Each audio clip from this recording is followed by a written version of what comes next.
Yun ang paalam niya po sa akin, bibili nga po siya ng bridal shoes. Kasi nakausap na rin namin po yung mga closest friends niya dito eh. Pati yung mga kamag-anak namin around the area eh. Wala siya eh. Yung sinasabi niya umalis. Pero habang tumatagal po na nawawala siya, yun na lang din ang gusto ko na nag-run away na lang siya. Kasi at least alam kong ano siya, safe siya, di ba? Bakit ako na ngayon naghahanap po. Ako na ngayon nawawalan, ako pa yung POI. Pero nirerespeto ko po yun kasi process po ng umano ng police po natin. Na nagmamakaawa na humingi ng tulong. Alam niyo yung parang bata. Nakaganon siya eh. Kuya, pahingi. Patulong naman po. Gusto na niyang makauwi sa kanila. Yung sinabi niya po sa akin kasi na bibili lang po siya ng bridal shoes niya. Then ilang araw na lang po, ikakasal na po siya. Nagulat nga po ako kaya tinanong ko kung taga-saan po siya. Sinabi niya po na taga Quezon City. Kung ayaw niyang pumunta muna ng police station, doon na lang sa bahay nila biyanan ko muna para makakain, makaligo na rin po. Ako may gumagawa ng kwento, mag-base tayo sa facts. Huwag tayong parang mag-jump into conclusion na ganito yung nangyari. Hinihiling ko na kasi since 2026 na, let's be more sensitive kasi magkakaiba tayo ng pinagdadaanan. Tuloy po ang kasal. Meron na po kami actually na date, end of March. Pero yun nga, inano ko, sinabihan ko siya, huwag mo i-pressure sa sarili mo sa sinasabi na iba. Kumbaga, ang priority nga namin is, maka-recover siya, hindi ko siya iiwan, kahit ano sabihin na ibang tao. Alam ko siya, alam naman siya. Mga madaling araw po, 1 a.m. kagabi nung dumating po siya, naihatid po siya doon sa kanilang bahay. Pumunta nga po yung medical doctor ng CCTV para sa initial na medical evaluation niya. So, physical evaluation lang po yun at wala naman pong, normal naman po yung vital signs niya. Kaya lang, kailangan niya pong magpahinga. Kaya, ang initial lang po na nabanggit niya ay yung pagdating niya doon sa Pangasinan is hindi malinaw kung papaano. Basta ang sabi niya is sumakay po siya ng SUV. Anong magising siya is nandun na po siya sa area. Sorry, klaruhin po natin. Sumakay siya ng bus o SUV? SUV daw po ma'am kasi balak po niyang pumunta ng Ever Mall at sumakay nga po siya ng SUV. Kung yun po yung nabanggit niya. Okay. SUV na private vehicle ba to? Sino ang nasakyan niyang SUV? Yes ma'am, hindi pa po niya maibigay yung buong detalye. Yun pa lang po yung initial na nakukuha natin simula po kaninang madaling araw. Priority po kasi natin na makapagpahinga siya and hopefully pag maayos na po siya, kakausapin po ulit natin para makuha po natin yung buong detalye doon sa nangyari po sa kanya. So wala pa po talagang kompleto, malinaw na detalye, kwento si Shera? Yes ma'am, opo. Sa ngayon po, yun pa lamang po dahil hindi po siya sumasagot pa, madalang pa po siyang sumagot sa ating mga tanong. At nirerespeto naman po natin yun. Kailangan pagbigyan po natin siya para makapagpahinga. At sa mga susunod na araw po, sana makausap pa po ulit natin siya para maliwanagan po yung ibang mga katanungan natin. So, Major, doon sa mga initial na pagtatanong kay Shera, ay hindi pa, merong mga inconsistencies doon sa kanyang mga sagot. Kasi may unang lumabas, sumakay ng bus hanggang makarating ng Pangasinan. Now, you're saying po, Major, na ang sinabi pala niya ay SUV. Yes po, ang una po kasing nakita natin kung maaalala po natin, nung nag-backtracking po tayo nung December 10 po na mawala siya, may nakita po tayong bus doon sa tapat niya. At yun nga po yung nililinaw natin, the previous interviews, na hindi malinaw kung sumakay siya doon sa bus na yun or hindi. So, nung mga CCTV po na nakuha natin, wala rin pong makapagsabi kung sumakay nga talaga siya sa bus na yun. At ngayon nga po, nung matagpuan na po siya, SUV po yung nabanggit niya na sinakyan niya, SUV van. SUV van. Parang mga, ano ba to? Yung mga, parang UV Express? UV Express po yata. For confirmation pa din po ma'am ito sa kanya kung UV Express po ba ito. Basta van po yung malinaw na sinabi niya is van, hindi po ba? Okay, van ang sinakyan niya. Alright. Opo. Ano pa po yung mga initial na ibigay na detalye po ni Shera sa inyo? Yun pa lamang po, ma'am, ang nakukuha natin sa kanya na information. Babalik po ang ating mga investigators sakaling maayos na po siya para po ma-confirm pa kung ano talaga yung mga ibang detalye po. And may coordination pa din po tayo doon sa Quezon, Pangasinan para po sa ginagawa din nila na backtracking doon sa area kung saan natagpuan si Shera. Okay, so ngayon po si Shera ay nasa pamilya na po niya. Yes, ma'am. Opo. Nagpapahinga po muna at kasama na ang pamilya niya. Alright. Sa initial assessment po ng doktor, ay kamusta po siya physically and mentally? Physically po, masasabing maayos naman po. Wala naman pong medical concern for immediate action. Mentally po, hindi po natin masasabi, maliban na lang po kung isasubmit po niya yung sarili niya for check-up. Pero sa tingin naman po ng doktor natin is maayos naman siya kasi kalmado naman po siya, nakakasagot naman po ng maayos doon sa mga tanong. Yun nga lang, limited pa po yung nababanggit niya sa atin. Okay. Maliban nga po doon sa sumakay siya ng van, kaya siya nakarating ng Pangasinan, ano pa po yung mga naitanong nyo na nasagot po ni Shera? Hello, ma'am. Yes po. Major. Sabi nyo nga po ay limitado yung mga sinasagot ni Shera. Pero ano-ano na po yung mga naitanong ninyo kay Shera na nasagot naman po niya, maliban sa sumakay po Yun siya po, ng ma'am. van? Yes po. Yung tinatanong po natin kung ano po yung ginawa niya, paano po siya nakarating doon, at kailan.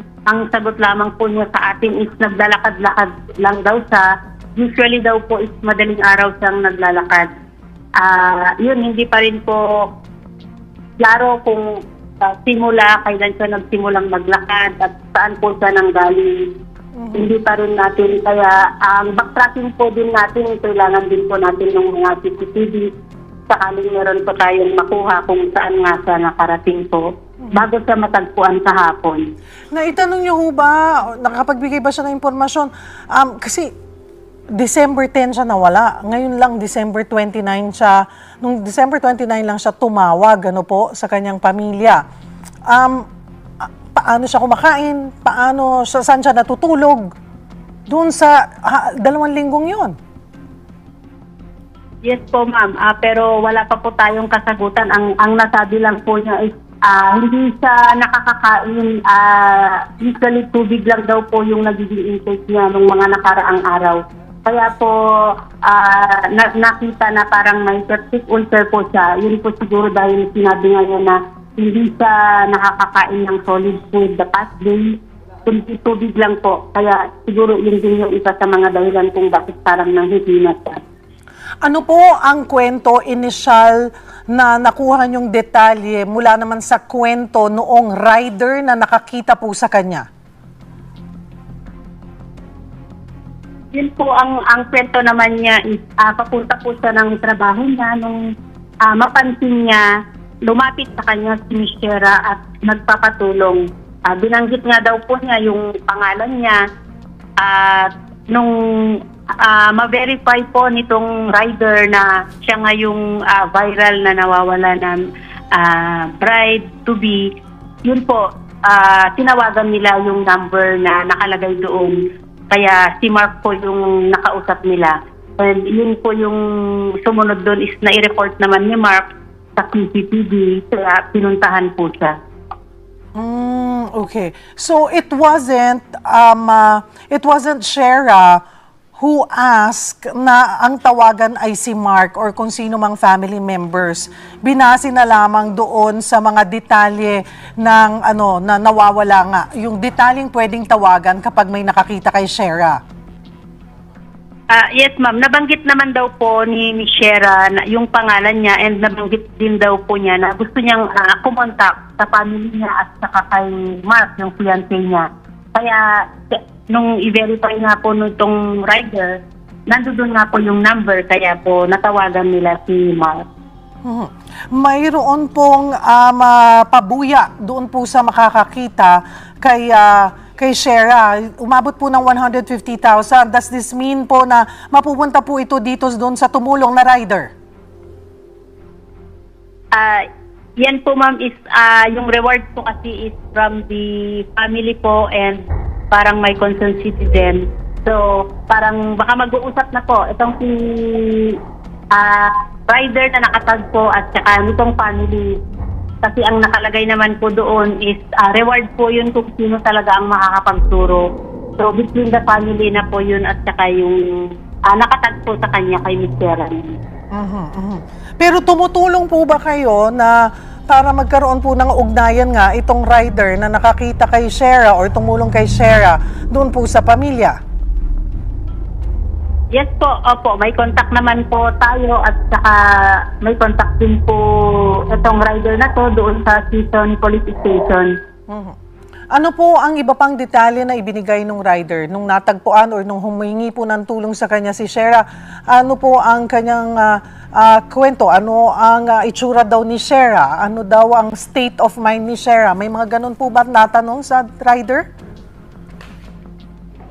Ang nabanggit lamang po niya ma'am is hindi maayos yung kasuotan ni Shera nung natagpuan niya, kaya nag-offer po siya na kung gusto niyang pumunta sa bahay nila para makapagbihis. Kaya po kung mapapansin natin kahapon, iba na yung damit ni Shera dahil pinahiram nga po siya ng misis nitong rider na nakatagpo sa kanya.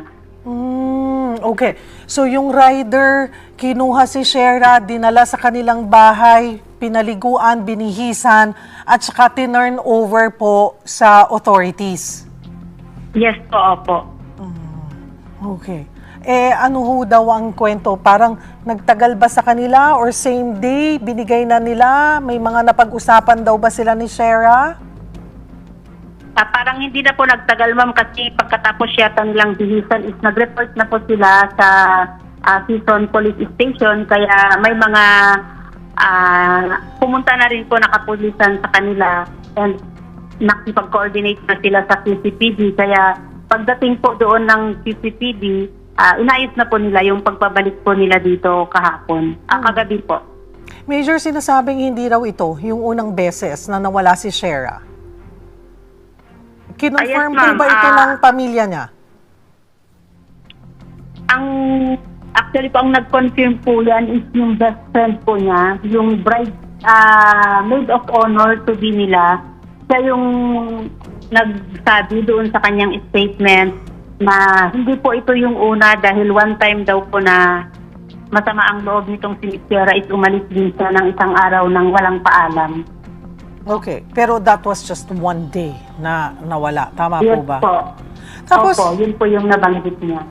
alright, iklaruhin lamang po namin yung unang detalye na lumabas na tama po ba na sinabi nyo na December 13 pa siya nakita?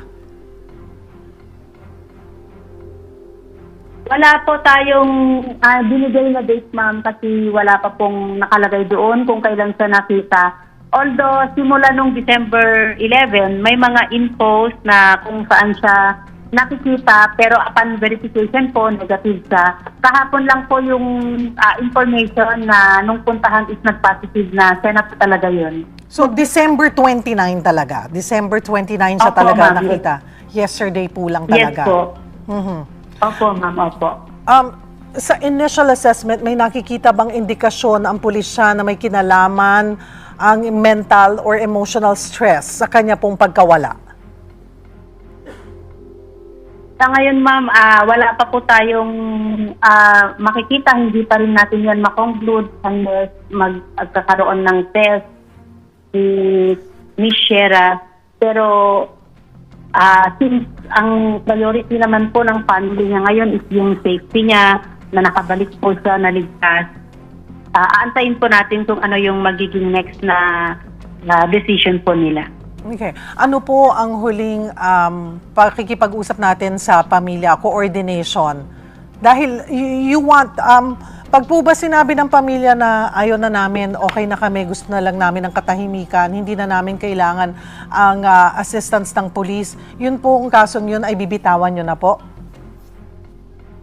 Yes po, ma'am. Kung wala po tayong nakikita na meron pong crime na nangyari dito sa pagkawala niya at hindi na rin po interested yung kanyang family, hindi na po tayo magkakandak. Pero kung meron pa rin pong mga katanungan sila at sinasabi na nangyari sa kanya, na kung titingnan natin ay makakonsider natin na crime, ay hindi po bibitaw yung CCTV hanggat hindi natin makumpleto yung investigation at maibigay po natin yung justice kung sakali na may nangyaring masama sa kanya. Ano ho ba ang huling sinabi ng pamilya po sa inyo? Ang concern po kasi ng family niya sa ngayon is yung makapagpahinga po muna. Yun pa lang, ma'am, ang ano natin. Magko-coordinate pa po ulit tayo sa susunod na araw.